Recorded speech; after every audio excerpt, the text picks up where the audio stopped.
अस्सलामु अलैकुम वरहमतुल्लाह। मोहतरम दोस्तों, देखिए आज जो है सुबह सुबह नाश्ता हज़रत मौलाना शेख मुद्दस्सिर साहब नदवी अल अज़हरी दामत बरकातुहुम की मायत में और कतर में डोसा। मुझे असल में ये डोसे का जो साइज़ है हमारे इंडिया के साइज़ से थोड़ा बड़ा लगा, तो मैं सोचा चलो इसको भी ज़रा वीडियो में लेते हैं और आप लोगों को बताते हैं कि कतर के अंदर डोसा कैसे होता है और यहाँ का नाश्ता कैसे होता है। बिस्मिल्लाहिर्रहमानिर्रहीम।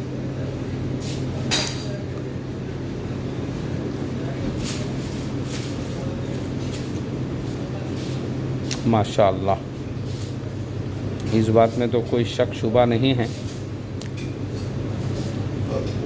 कि ये डोसा लज़्ज़त में किसी से कम नहीं। अल्हम्दुलिल्लाह।